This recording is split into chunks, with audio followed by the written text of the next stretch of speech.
Assalamu alaikum wa rahmatullahi wa barakatuh. La séance d'aujourd'hui est consacrée à la suite de la première séance qui était la dissolution numéro 1. Maintenant, la dissolution numéro 2. Le titre de la leçon, les mélanges et la dissolution, les types de solutions.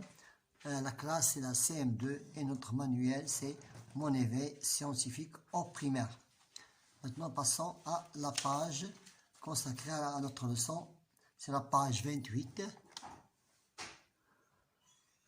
La page 28. J'observe pour faire sa recette de pâtes sana. Sana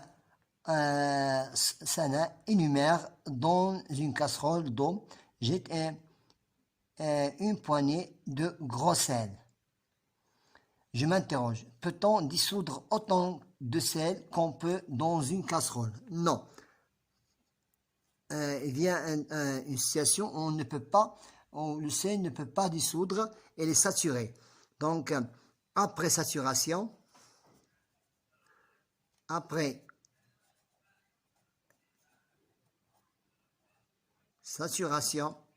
le sel se dépose au fond du récipient.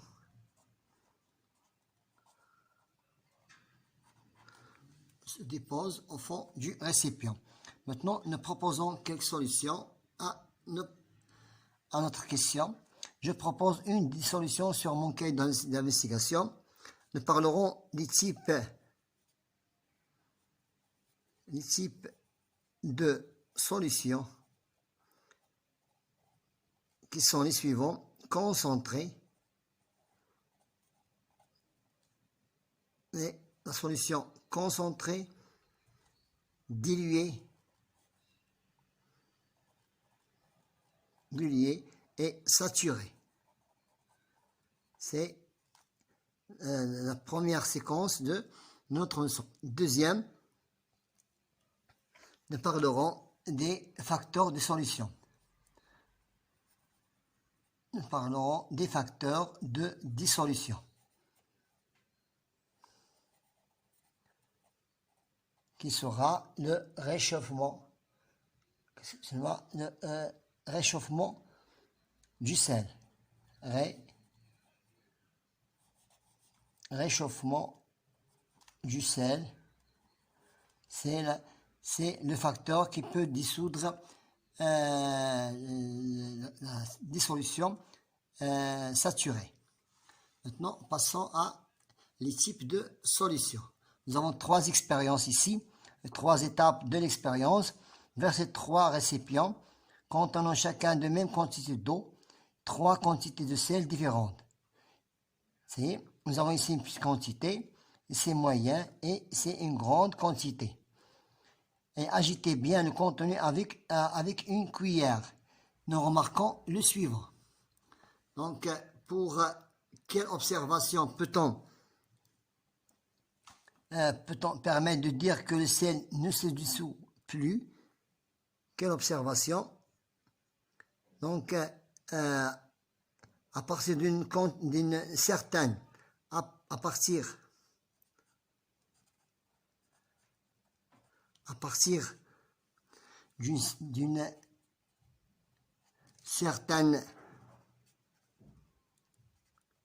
d'une certaine quantité que vous voyez ici,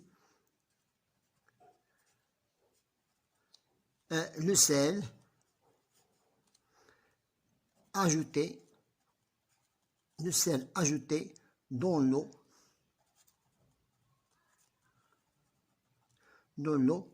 se dépose au fond,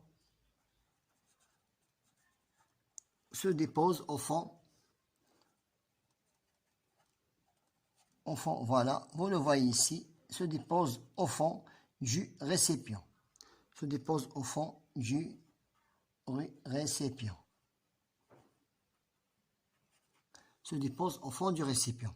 Je nomme la solution formée. On dit que la solution on dit que la solution est saturée. Et ça est saturé. On dit que la solution elle est saturée. Donc on dit que la solution est saturée. Pour la question suivante, pour chacune des solutions, j'indique, ici nous avons trois solutions, j'indique le numéro du dessin qui correspond. Pour la première solution, c'est la solution diluée. Pour la deuxième solution, c'est la solution concentrée. Et pour la troisième, c'est la solution saturée parce que le sel reste au fond du récipient. Maintenant, passons à la deuxième page toujours de notre leçon, les facteurs de dissolution. Nous avons pour les facteurs de la dissolution l'expérience suivante. Solution saturée. Nous avons une solution saturée. Le sel se dépose au fond du récipient. Nous faisons l'expérience suivante. Nous voulons dissoudre le sel que vous voyez ici. Donc, en chauffant, le sel recommence à se dissoudre. J'observe. Si nous chauffons,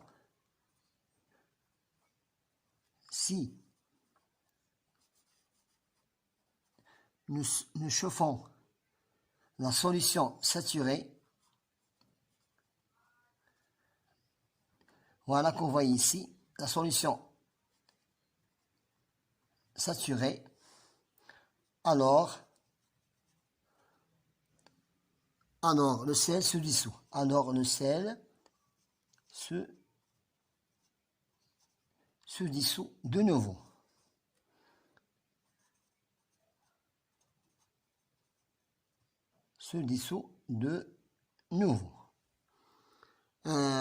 Je donne le facteur qui permet de dissoudre plus de sel dans l'eau, c'est la limite de solution de sel dépend de la température. Donc la limite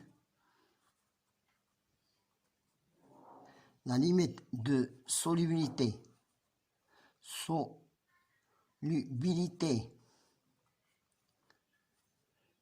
du sel dépend de la température.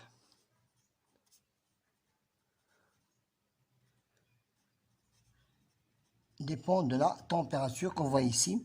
Donc c'est le facteur qui permet de dissoudre plus de sel dans l'eau. C'est la température. Je réalise l'expérience suivante. Je réalise l'expérience. Prendre 2 verres d'eau de même volume, ajouter la même quantité de sel dans les 2 verres et agiter l'un des 2 verres. Nous avons agité le verre B. Dans quel verre le sel peut-il se dissoudre plus dans l'eau? C'est dans le verre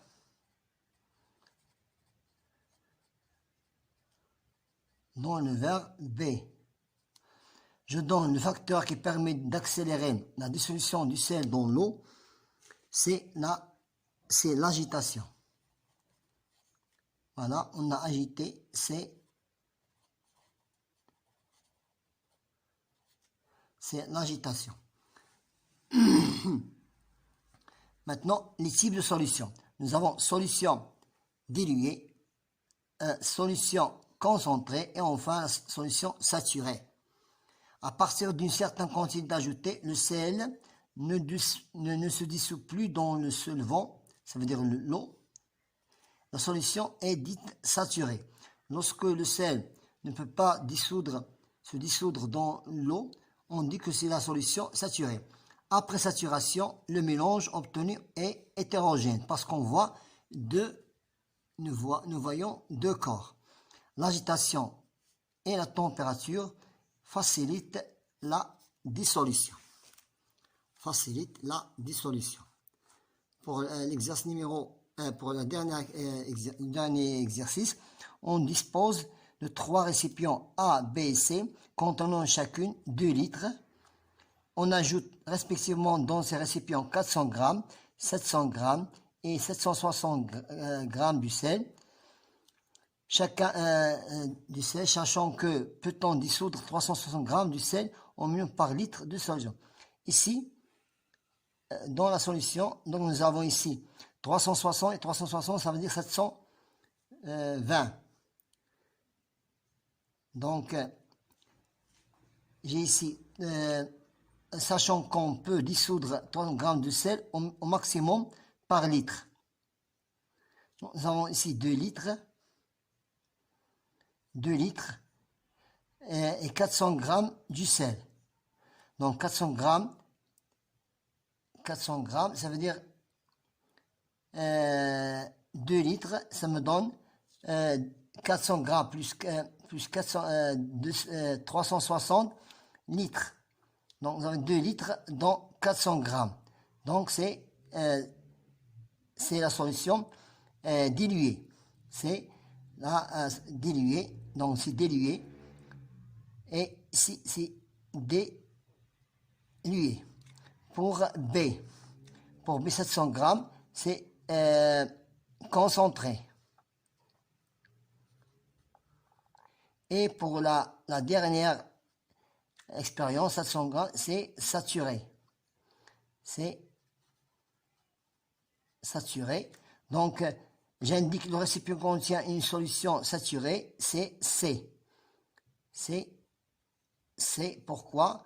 Parce que 760 g est plus grand que 720 g. Ça veut dire, c'est quoi 700 g? Ça va être 360 fois 2. Maintenant, je classe la solution A. A, c'est dilué. A, c'est dilué. B, c'est concentré. Et C, c'est saturé. C, c'est saturé. Voilà, on a terminé avec notre exercice, ou bien notre leçon d'aujourd'hui qui était la dissolution, ou bien les mélanges et la dissolution, les types de solutions qui sont diluées, concentrées et saturées. Bon courage.